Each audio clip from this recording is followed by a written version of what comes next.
Oke, balik lagi di FM 91,2 Radio Kota Batik News Interaktif Solutif di Koja Sastra. Dan Anda kawan yang ingin bergabung bisa melalui WA di 0855420912 ya, untuk mungkin menanggapi atau memberikan respon atas apa yang tadi sudah kita bahas atau yang bakalan kita bahas.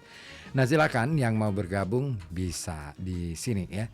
Karena apa ya, kalau yang live streaming YouTube memang sengaja kalau di Koja Sastra tidak dilakukan karena itu tadi kadang-kala wifi itu naik turun, jadi daripada akhirnya udah deh apa ya istilahnya tapping dulu, nanti setelah selesai baru saya upload. Ini udah aku upload yang sesi pertama ya yang tadi sebelum iklan.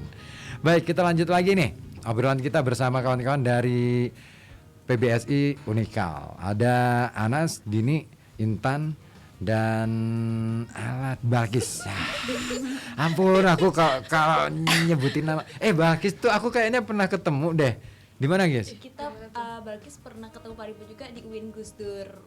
Sufistik, festival Sufistik. Oh iya, kamu ikut peserta ya. Betul. Makanya aku wajahmu nggak asing di itu ingatanku. sama Naila juga. Oke, seru juga sih ya. Berarti udah pengalaman nih Balkis. Guys, kan ini dirimu dipasrai sama Pak Har ya untuk jadi Pimpro. Menurutmu Pimpro itu apaan sih? Aku pengen ngerti dulu deh. Apa ya sebenarnya Pimpro, pimpinan produksi itu sebenarnya hampir sama kayak dari koornya ya, lebih tepatnya kayak yang kepalanya, tapi sebenarnya tugasnya itu lebih ke kayak kita mau dibawa kemana sih, kita mau acaranya mau dibuat seperti apa sih gitu. Jadi kita mungkin yang mengarahkan gitu kalau sebagai pimpinan produksi. Manajer lah gitu ya. Betul. Oke. Yes, keren. Artinya kan berarti ini yang Pimpro ini bertugas untuk apa ya istilahnya mengamankan jalannya kegiatan itu, mengonsep dari mulai mengonsep terus kemudian membagi kerja gitu kan dari tim itu. Oh, jadi nanti nggak cuma pementasan doang dong sajiannya. Nanti kita juga ada gelar karya sih Pak. Oh. Kita ada temanya, disebutin nggak nih? Spill dong kalau tema nggak apa-apa. Tema itu kita ada tema lintas generasi PBSI. Oh, lintas generasi PBSI. Betul, untuk tema tim eventnya sendiri Pak. Jadi nanti kita ada gelar karya dan juga ada penayangan film dari mahasiswa PBSI. Jadi nanti kita juga mengkolaborasikan dengan mahasiswa PBSI angkatan 25, 23, 25, 24 gitu. Jadi ya, jadi misal dari teman-teman yang punya karya nih, itu bisa banget ditunjukkan, digelarkan di pementasan kami. Seperti alumni itu. diundang nggak? Diundang. Penting loh menurutku ya. Ini usulan aja ya. Nanti bisa dibahas di tim yang kamu pimpin. Menurutku penting loh untuk mengajak kehadiran atau menghadirkan alumni. Katakanlah misalkan mereka punya karya apa gitu kan, dihadirkan di situ supaya hubungan kalian itu nggak keputus, ya kan? Antara alumni dengan yang masih kuliah. Nah, ketika hubungan ini berjalan ya, sejalan seiring, saya yakin bahwa alumni juga punya perhatian besar loh sama adik-adiknya, pasti. Ya, mereka sangat-sangat. Cuman kan mereka mungkin melihatnya kan dari jauh, ya kan. Begitu kalian sudah lulus, oh ini ada yang potensial nih, itu biasanya mereka akan nyambangin dan kemudian kasih advice atau apa gitu. Nah itu penting sih mereka didekati, gitu. Itu ya, itu usulanku sih. Nanti bisa tuh dibicarakan.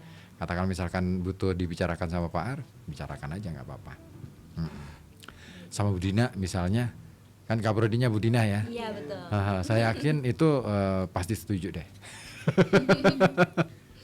Iya, itu penting banget. Nah, Pimpro awal kali ditunjuk pasti kaget dong. Kaget kayak aduh deg-degan, bisa nggak ya? Apa sih alasannya? Sempet ngobrol nggak Pak Har pada waktu itu menunjuk kamu sebagai Pimpro?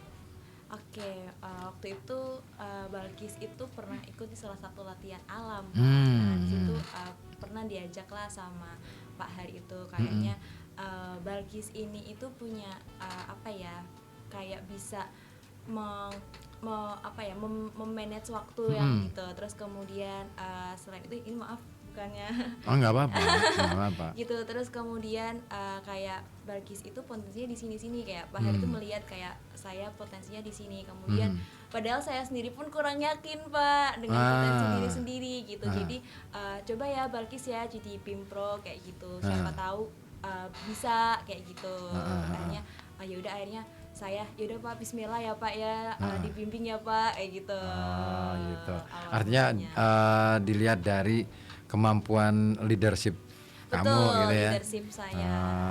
Tapi ngomong-ngomong kan ngomongin soal manajemen organisasi itu kan biasanya ada kaitannya dengan lini masa, lini masa. Nah, pernah nggak sih Balkis ikut terlibat dalam organisasi dulu? Oke, baik, terima kasih. Kebetulan kemarin itu saya masuk ke BEM FKIP Pak. Ya, periode 2024-2025. Oke. Ya, itu jabatannya sebagai koor Departemen Pendidikan. Oh. Seperti itu. Terus kemudian saya juga memegang di divisi si acara di BKKMB gitu Pak. Oh, jadi gitu. kemungkinan Pak Har mungkin melihat saya potensi di Dari situ ya. Iya. Kalau di luar itu, di luar organisasi kampus pernah ikut? Pernah ikut. Balkis juga dulu kan ini sampai sekarang pun tadi saya habis pulang kerja Pak. Iya, saya juga kerja di tempat bimbingan belajar. Di mana? Di Terto, di Anak Hebat. Oh, Anak Hebat. Betul. Punyanya siapa sih kalau Anak Hebat tuh? Kalau kebetulan kalau yang Balkis tempatin itu punyanya Ibu Eli. Oh. Di Terto. Oh, Bu Melis. Bu Eli. Bu Eli. Eli Farhatun. Eli Farhatun, aku belum pernah ketemu. Berarti harus ketemu Pak. Iya, harus ketemu. Nanti kalau cuma dia ketemu ya. Oke, jadi itu ya pengalaman itu yang membuat akhirnya Pak Har menunjuk dirimu sebagai Pimpro gitu ya. Oke, jadi biar clear nih, kadang-kala kan di kelas itu kan bukannya bukannya apa-apa, bukan suka iri ya, tapi kadang-kala karena nggak tahu aja nih, terus kemudian kok dia sih gitu. Selalu ada yang seperti itu pasti, tapi itu wajar dalam dunia, nggak usah dunia kuliah deh, dunia kerja aja kan begitu ya. Kok dia sih bukannya gini. Wah, gibahnya kan gitu. Tapi seru sih. Lanjutkan aja gibahnya. Nanti semakin dibikin panas. Oke, kalau Intan di sini sebagai sebelum ke Intan, saya mau ke Anas dulu deh. Anas nih, Anas. Nas, kan kamu ditunjuk apa dipilih jadi sutradara? Ditunjuk ya, sama Pak Har. Sama Pak Har. Kamu suka ya ditunjuk-tunjuk. Nah, apa yang membuat alasan Pak Har memilih kamu sebagai sutradara? Apa gara-gara kamu ikutan di teater unik gitu? Mungkin salah satunya sih Pak. Jujur dulu itu ketika awal pencetusan naskah itu kan dipilih strukturalnya kayak pimpinan tertingginya seperti pimpinan produksi, Pimpro, terus asisten sutradaranya, terus sekalian sama sutradara. Nah, pada saat itu jujur saya juga kaget sama seperti Mbak Balkis kan. Kenapa saya gitu yang dipilih menjadi sutradara, sementara dari teman-teman yang lain ada yang lebih kompeten gitu Bang. Adalah beberapa dari teman kelas yang memang terjun langsung ke dalam dunia teater kan. Nah mungkin dulu juga sempat bertanya alasannya kenapa saya kan. Wajar kan tanya kan Pak. Oh iya benar. Kenapa saya, cuma dari Pak Har, nggak apa-apa Mas, kamu sambil belajar gitu kan. Ya udah, karena saya sudah diberi mandat kan, ya sebisa mungkin harus ditanggung jawabi gitu. Mau nggak mau kan, karena itu ya sebagai bahan belajar saya gitu Pak. Jujur sebagai sutradara sebelumnya saya belum pernah menjadi sutradara di dalam kampus atau di luar kampus. Saya belum pernah.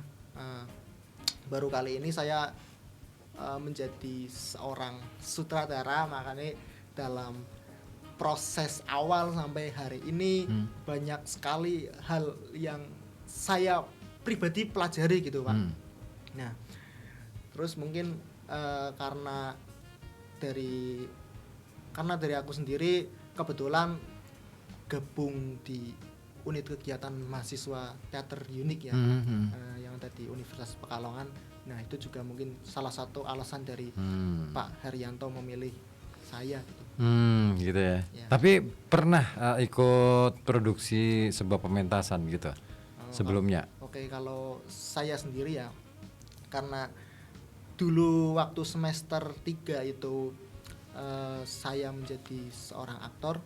Mungkin kalau lebih seringnya saya ikut di UKM-nya sih Pak. UKM-nya ya.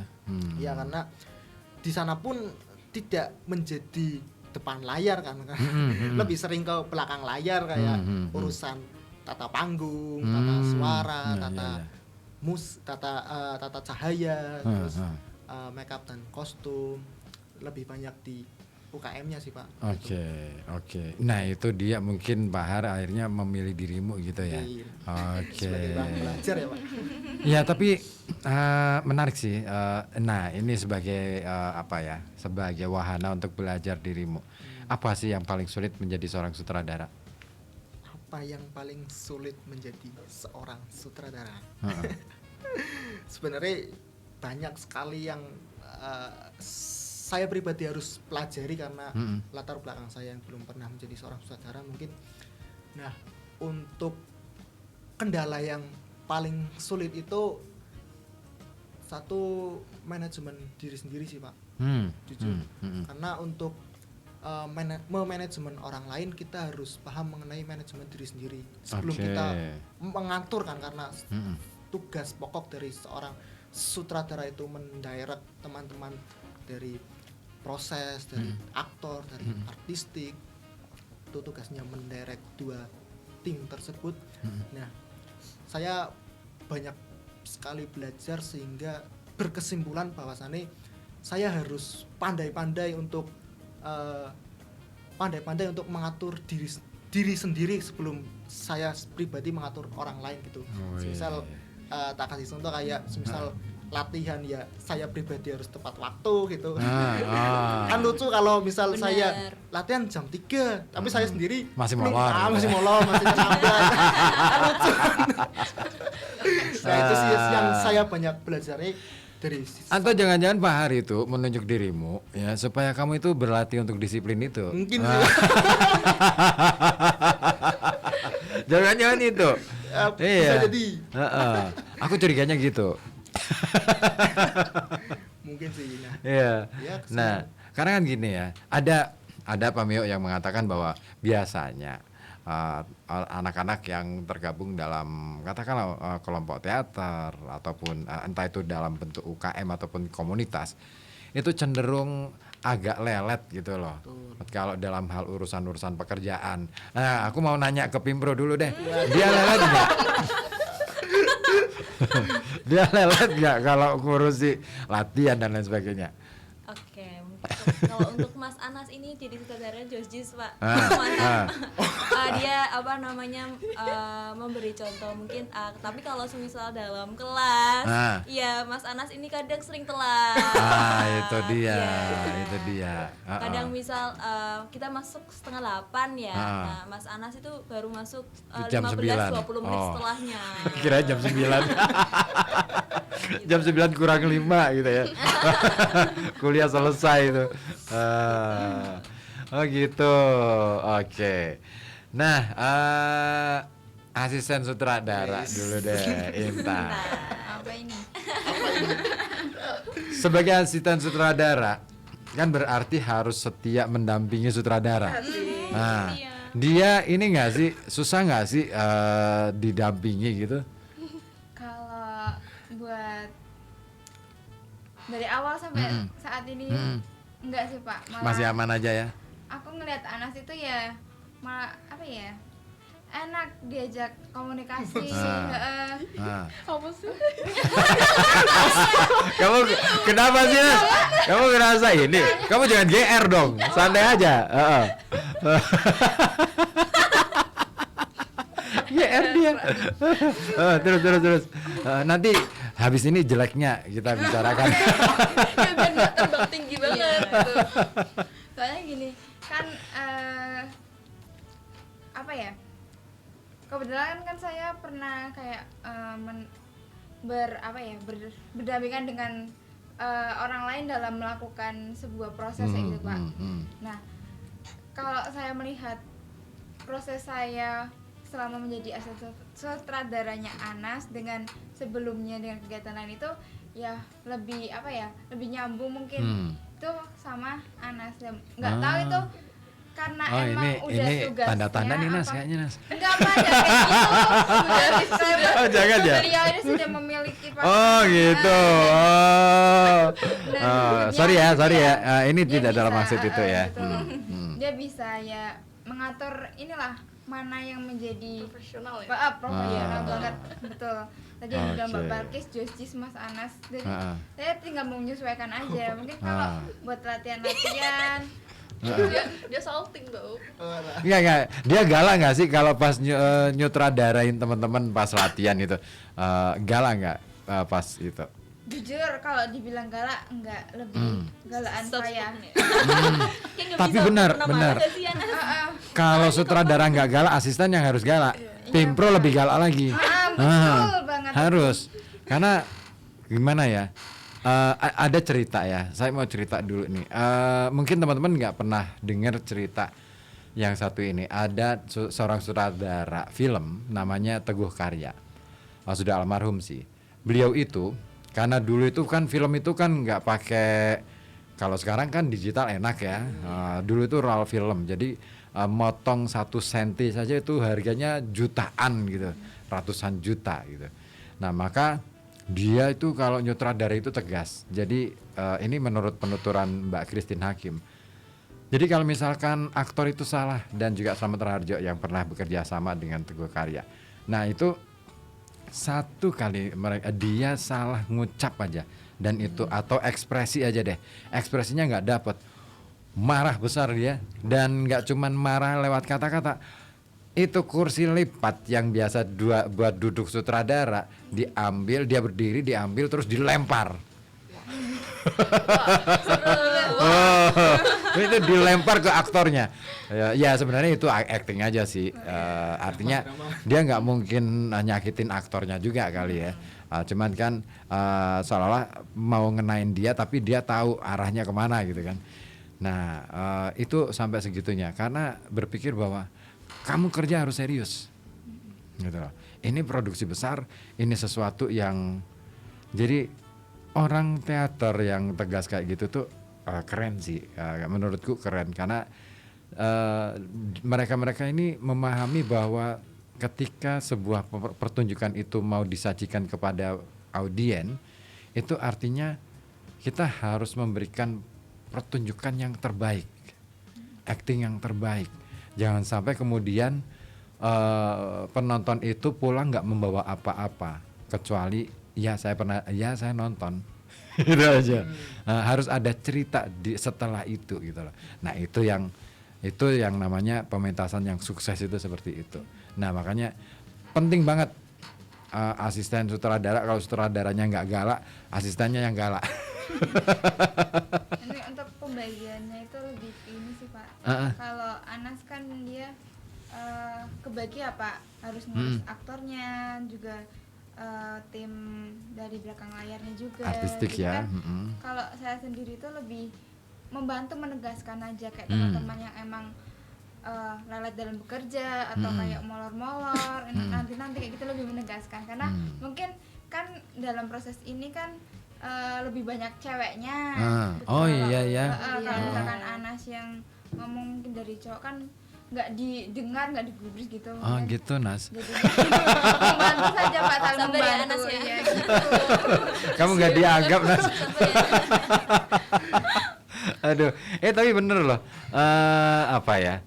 Saya nggak tahu ya, teman-teman, apakah dalam menjalankan proyek ini beneran menjalankan sebuah apa ya, manajemen yang seolah-olah ini adalah sebuah bukan industri tapi emang beneran sebuah proyek gitu. Ada nggak yang ngatur schedule atau penjadwalan untuk latihan pertama apa, latihan kedua apa, terus kemudian tata setting itu bagaimana, konsepnya seperti apa, itu ada nggak yang ngatur semacam itu?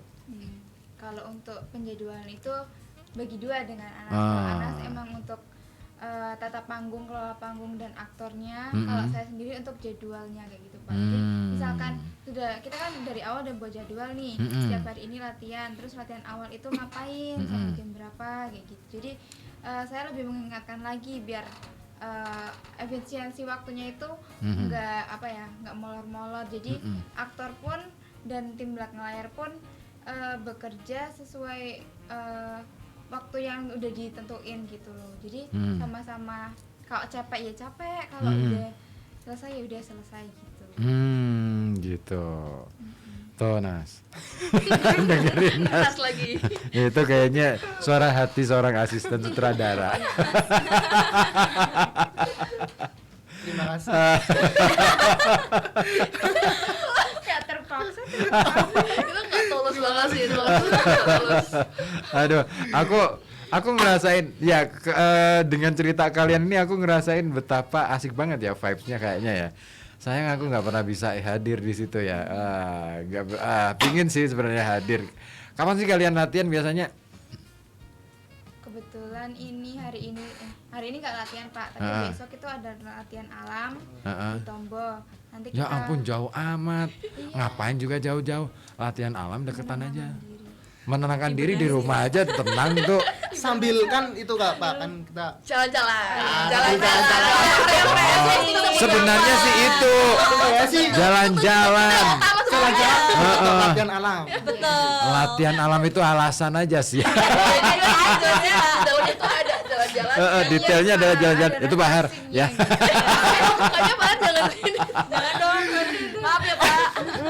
Ini habis ini Ini sidang ini orangnya denger nggak ya Bahar ya? Semoga aja denger sih, biar rame tuh. Besok langsung di kelas tuh. Apaan kalian? Besok latihan alam. Terus besoknya lagi sampai kapan latihan alam? kan Minggu. ini kita udah mendekati pementasan ya, pementasan. Jadi kita intensif latihannya itu dari sore sampai malam Pak. Kalau misalkan kan karena emang teman-teman kan yang masih pada kuliah, kan kebetulan saya sendiri kan nggak ikut kuliah karena magang kemarin, jadi udah terkonversi. Yang ikut kuliah kan dari pagi sampai siang, jadi kita nganu aktor yang lainnya itu dari sore jam 3-an kayak gitu, mungkin selesai sampai jam 9. Oh gitu. Itu kalau Pak Ribut mau melihat mungkin. Iya, siapa kapan tahu, dong? Join Aku Pak. kasih tahu dong jadwalnya. Isna kasih tahu ya.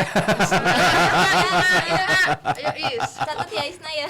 Isna, ya, yang hubungin aku itu Isna. Aku ketawa aja sih. Kayaknya anaknya suka keder ya. Gimana ya? Kelihatan banget dari cara dia berbalas WA itu. Ini kederan ini. Baca. Kelihatan banget, takut banget. Aku kemarin tuh kan WA ke aku nih. Isna ceritanya, Pak mau konfirmasi, Pak ini untuk siaran nanti malam gimana, bla bla bla bla, panjang tuh dia WA-nya. Sopan sih. Nah terus aku bilang, loh kan bukannya besok malam, Kamis malam, bukan malam Kamis, aku bilang gitu. Ini kan masih hari Rabu, berarti kan malam Kamis bukan Kamis malam gitu. Terus langsung, maaf Pak atas keteledoran saya. Iseng banget.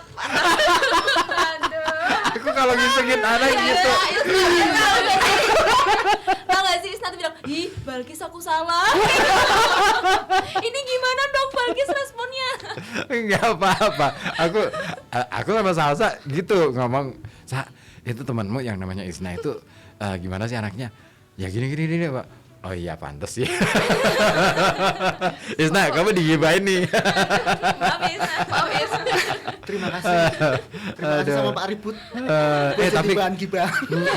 tapi keren loh. Isna itu menurutku bagian yang tidak bisa dilupakan. Artinya kenapa saya menghubungi? Nah ini ya, ini punya cerita. Jadi saya nggak tahu ya. Teman-teman tuh sempat kepikir, ya emang sih Gen Z seperti kalian kan memang mengandalkannya kan medsos.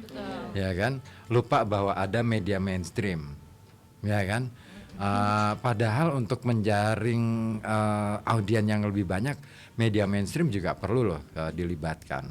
Nah itu penting banget sih menurutku, makanya saya kemudian coba untuk menghubungi lebih dulu. Ini bisa nih ditampilin ke Koja Sastra. Terus akhirnya kan Isna kan nyamperin tuh DM gitu, Pak itu gimana Pak caranya, blablabla. Ya udah caranya nggak gampang aja kok ya, yang penting Koja Sastra kan sudah menjadi tanggung jawab saya untuk program ini, jadi kapan kita jadwalkan bla bla bla selesai ya udah gitu, datang aja pokoknya gitu. Nah soal lain-lain itu bisa diatur gitu, termasuk jadwal dan lain-lain, itu aku yang ngatur gitu loh di program ini. Jadi saya sengaja untuk mengajarkan ke Isna dan teman-teman yang lain, kalau ada apa-apa coba deh jangan hanya mengandalkan medsos. Bener sih medsos bisa meng-up ya karena viewernya banyak, atau mungkin juga karena followernya udah banyak. Tapi persoalannya adalah untuk memperluas jejaring, itu yang paling penting. Nah itu kalau kalian sudah dari jauh-jauh hari sudah menghubungi kan, siapa tahu ini bisa mendapatkan sponsorship dan lain sebagainya. Nah itu kan ini bisa jadi portofolio nih, ya kan, dipotong-potong terus dan lain sebagainya. Nah nanti kan bisa, oh ini kami sudah terhubung dengan ini. Apa ya, sponsorship akan keren nih, ini serius nih, garapan serius. Gitu. Itu. Iya, makanya penting banget media mainstream itu penting, karena bukan berarti karena saya kerja di media mainstream ya. Saya juga ngelola media sosial gitu. Saya juga ngelola blog juga, web juga.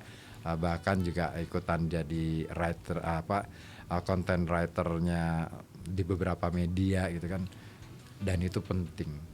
Nah, setelah pentas kalian bikin ulasan, sebelum pentas kalian bikin rilis, entah itu di post di semacam blog ya, web blog, katakanlah misalkan kalau saya itu biasanya di mojo.co, atau misalkan di mana kumparan.com, atau juga di mana kompasiana.com. Nah itu bikin rilis dulu supaya menarik, linknya dibagi, share. Ini bagiannya Pimpro sih sebenarnya, kerja ini ada timnya. Tim humas tuh yang harus kerja ekstra keras untuk ngomongin soal rilis dan lain sebagainya. Kalau mau belajar menulis rilis, belajar nih, siap. Siap. Iya, Hubungin langsung. iya, penting loh kehumasan itu nggak sekadar menghubungi orang kontak person ya, tetapi juga bagaimana membuat rilis, bagaimana membuat supaya promosi kegiatan kalian itu menarik itu nggak cuma dari flyer, tapi juga isu apa yang mau disampaikan. Nah ngomongin soal isu tentu nggak lepas dari naskah. Tapi sebelum ke sana, sebelum ke penulis naskahnya, nanti aku habis ini aku akan menghabisin penulis naskahnya ya. Oke deh, kita dengar dulu beberapa informasi yang mau melintas ini. Jangan kemana-mana, tetap di sini di FM 91,2 Radio Kota Batik News Interaktif Solutif di Koja Sastra.